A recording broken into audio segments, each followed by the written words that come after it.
Shri Shri Gitashram, reserve Bazar, Rangamati. শারদীয়া দুর্গোৎসব সৃজনশীলে creator event, Andarkilla, Chattogram. মৃৎশিল্পী Mahamaya studio, Hazarilek, Chattogram. Lighting Biswas lighting, Hazarilek. সতীর 51 পীঠ।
প্রজাপতি দক্ষরাজের অমতে মহাদেবকে বিবাহের কারণে দক্ষরাজ তার কন্যা সতীর প্রতি অসন্তুষ্ট হন।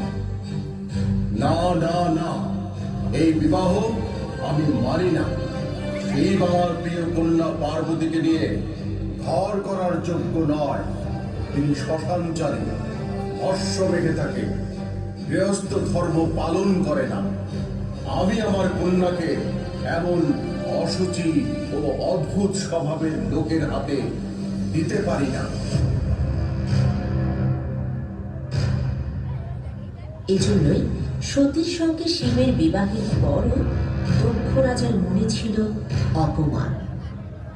পরে এই কারণে দক্ষ যজ্ঞের সময় তার জামাতা শিবকে আমন্ত্রণ জানালেন না এবং সেই অপমান সইতে না পেরে সতী নিজেই যজ্ঞ মণ্ডপে উপস্থিত হয় এবং সকল দেবতা ও অতিথিদের সামনে দক্ষ রাজাকে উদ্দেশ্য করে তীক্ষ্ণ কথায় বলেন,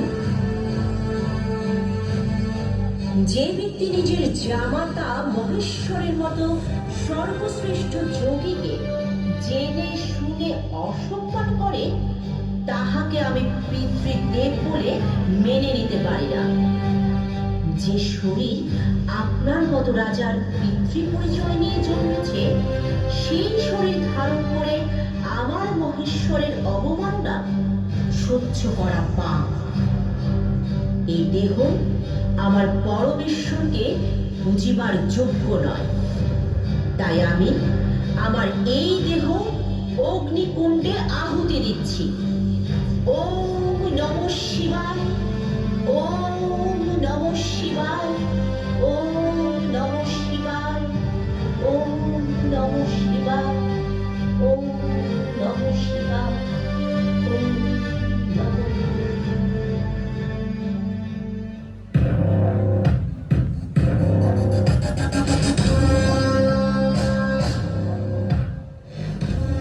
শিব এই সংবাদ পেয়ে ক্রোধে অগ্নিশর্মা হয়ে ওঠে তিনি তার অর্ধাঙ্গিনীর জন্য শোকার্ত হয়ে নিজের জটা জুটির কিছু চুল ছিঁড়ে মাটিতে নিক্ষেপ করে বলতে শুরু করেন,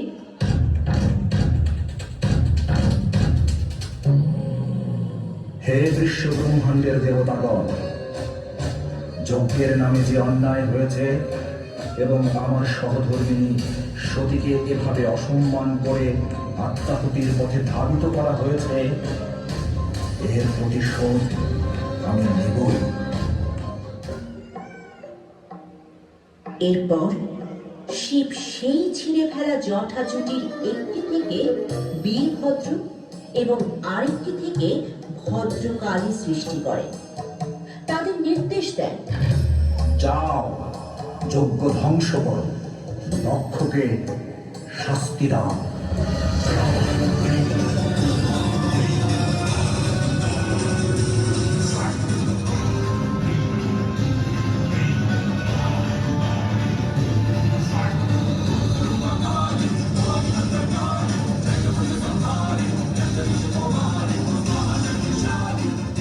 এরপর শিব সতীর জ্বলন্ত দেহ কাঁধে নিয়ে তাণ্ডব নৃত্য করতে করতে বিশ্ব ব্রহ্মাণ্ড প্রদক্ষিণ করতে শুরু করে। তার এই শোক ও ক্রোধে সমগ্র সৃষ্টি ধ্বংস হতে শুরু করে। এ সময় দেবতাগণ ব্রহ্মাণ্ডের সকল সৃষ্টি রক্ষা করার জন্য শ্রী বিষ্ণুর শরণাপন্ন হন।